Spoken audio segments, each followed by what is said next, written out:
So we've had another busy day of reveals, and there are some big news items to talk about that don't have any images associated with them yet, but I think we've got some pretty mind-blowing stuff coming down the pipeline. It's been a big day for Hasbro. They showed a lot of stuff, and we still haven't even had the Marvel or Star Wars panels yet. So we've got that, but then we've also got some weird stuff, and we'll start with the weird. And there's a lot of interest around this line, or at least curiosity, and that's this Masters of the Universe WWE crossover that Mattel is doing, and it's really weird. It's definitely not my thing, but it's interesting. So Mattel is clearly going full steam ahead when it comes to Masters of the Universe, so they have decided to do a crossover with WWE, and we're getting a bunch of wrestlers that are crossed over with Motu style figures, like a John Cena Faker, stuff like that. And then they've even shown a Grayskull wrestling ring playset, which looks pretty crazy. It's a weird idea, but I can see the appeal from a number of different sides, and it looks to use some of that Motu origin style of figure in some ways. So it's an interesting thing. It kind of came out of left field. I don't know that anybody was expecting this except for Pixel Dan. I think he knew about it, but it's weird. Again, it's not my thing. I might have to snag one if, there's a Stinkor down the road or something, but we'll see. So that's a weird Masters of the Universe thing. It's just a lot of Motu stuff lately, and this is the craziest one. But today was a big day for Hasbro, and they had a bunch of reveals. They had their press breakfast thing, and they revealed the next wave of Marvel Legends for Endgame, and this is an entire MCU line of figures. So let me just kind of read them off. We've got a Captain America, we've got a Valkyrie, we've got an Iron Man, there is a Heimdall. Finally, after a few years of waiting, we're going to get a Heimdall. There is an Iron Patriot and a new kind of phasing translucent Vision figure, and they all build the Fat Thor. Now, I know some folks really wanted him in his armored fat version, but we've got him in kind of his layabout loaf kind of just generic clothing look, which looks pretty fantastic. I don't really need any of these figures personally, but a lot of them look really solid. The Heimdall is probably the one that I'll want to jump on just because I've got a thing for the Thor figures when it comes to this stuff, but they all look really good, and this Thor looks pretty exceptional. So I'm pretty excited for that wave, even though MCU isn't my thing, although it's sort of been lately, but there's a lot of cool reveals, and that was just kind of a pre-game reveal for Hasbro. It wasn't even one of the big ones. It's here's a taste of things to come, so to speak, I guess, because we're going to get a ton of stuff when their actual panel happens.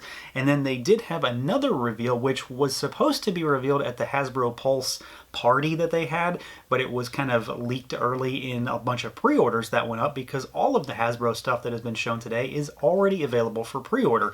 And this other thing is a Deadpool Hitmonkey 2-pack, which again kind of came out of left field. There were some rumors of Hitmonkey coming back, but I don't think anybody thought it was going to be this. So Deadpool's in a white suit. They come with a whole mess of goofy, weird accessories, and Hitmonkey's also in a white suit. So you've got a suit body here, which obviously is going to be appealing to folks that want to do some customizing or changing things up. But then you've also got Hitmonkey. If you never got that Build-A-Figure way back when, you get an opportunity to have a slightly different version now. And again, those are up on pre-order.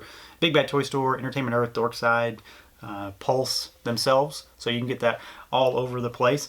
And then we've got some Power Rangers stuff, and I'll be honest, completely forgot that Power Rangers had a panel today, and they didn't really reveal much that we didn't know about, but we finally get some pictures, and we finally get some idea of what things look like. So they revealed that we have got the full lineup for Wave 2, and these are up for pre-order as well. For the Lightning Collection, we've got Beast Morphers Red, so that's the current season of Power Rangers based off of Go Busters. So Beast Morphers Red, Beast Morphers Gold, MMPR Pink, and then we've got Magna Defender from Lost Galaxy. These figures we've known about for a while. We've seen Red before, but we haven't seen pictures of any of the other ones. They showed some articulation for Pink. She's got some sort of butterfly joint type of situation going on, which looks really fantastic for a female figure. These just look absolutely stellar. I'm very excited to get a hold of all of these. All of the three normal Rangers come with their extra heads. Magna Defender does not.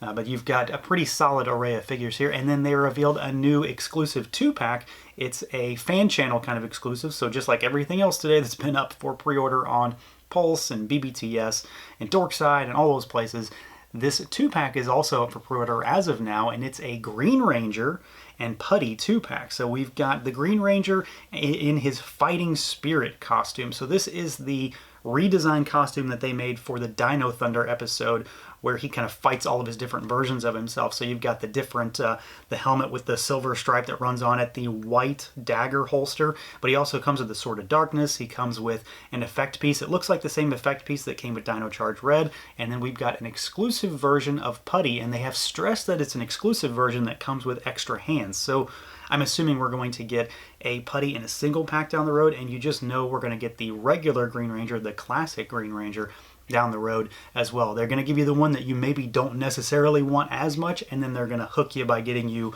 with the regular one, just like they did with like Brown Suit Wolverine, and then they gave us Tiger Stripe, and then they gave us Black Suit Magneto, and then they gave us Classic. So they get you both times, which I'm perfectly fine with. I have been very much waiting for a Green Ranger. I knew they were going to do it in some sort of exclusive thing, and here we go. We got that revealed today as well. So we've got Marvel done for Hasbro today, and as those are just early reveals. We had the Hasbro panel for Power Rangers today. We've still got the Marvel panel to go. We've still got the Star Wars panel to go, but that's not the big stuff for me. The big things for me are news that we don't even have pictures for, and I'm going to link the interview down below because Pixel Dan has done an interview with Brian Flynn of Super7 to find out what's going on. Because the one thing we haven't seen anything of is any new anything from Super7. They have nothing new at their booth as far as I've seen, as far as I can find from folks that I'm talking to on the show floor. They don't have anything new. So Pixel Dan talked to Brian and found out that, for starters, they did not lose the Masters of the Universe license. That was never the case.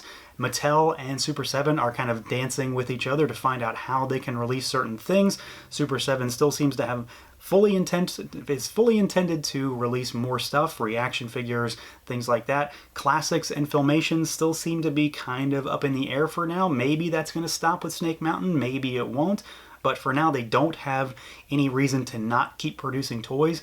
They are maybe just not going to go as, boom, boom, boom with 15 different waves and pre-orders like we had this particular year. So it might kind of slow down a little bit, but they didn't seem to say that they're going to stop producing Masters anytime soon. Pixel Dan, of course, asked about Turtles because we saw back at Toy Fair that they have a license for TMNT. They don't have anything to show still, but we do have confirmation that the Super7 line is going to be a counterpart to what NECA is doing. So NECA has the cartoons, they've got video game, they've got movies. Super7 is not going to compete with that. They are making vintage Playmates style figures, but in Masters of the Universe Classics form. So you're just like what Motu Classics is. We're getting updated versions of vintage style figures. So you're going to get those kind of weird and gnarly sculpts with some of those crazy villains. Think like Scumbug, things like that. Stuff that has all that exaggerated sculpt all over it. We're going to get stuff like that. And we're going to get turtles that the 4 main turtles have different skin tone colors, things like that, which is a hint that we got from the reaction figures. So we're getting a full reaction line, and we're getting a Motu Classic style TMNT line that is based on the Playmates toy sculpts. And then finally, the big one, which we still don't have 100% confirmation, but I'm going to say we have 99.9% confirmation, is that Super7 has gotten Thundercats. And they apparently couldn't outright say it just yet, and they couldn't show anything. But Brian Flynn, in so many words, said that they have Thundercats, and I could not be happier. And it seems like we're probably going to get some news or some samples or prototypes or anything at PowerCon next month, which is certainly what it seems like. All of this stuff that very much fits with PowerCon is probably going to be shown at PowerCon. I'm going to be at PowerCon, so I'm very much looking forward to that. So, we've got a ton of new reveals from Marvel, from Power Rangers. We got the wacky new Motu WWE line. But really what it comes down to is some great confirmations, some great news about Super7. I would have loved to have seen some images, some video of what they actually have. I can understand maybe things didn't line up right now, but I'm just elated by the fact that, as far as it seems, we're getting Thundercats, and that's all I want. I wanted Thundercats. Sounds like we're getting it, so that's about it. They basically win San Diego Comic-Con for me without actually showing me any toys, as long as it doesn't kind of implode on itself. But that's about it for today so far. We still have the Marvel Legends panel, the Hasbro Marvel Legends panel, and then the Star Wars Black Series panel, Star Wars Vintage Collection, all that stuff. So we'll have more to talk about as San Diego rolls on. So let me know what you guys saw today that you were interested in, and we'll catch you next time.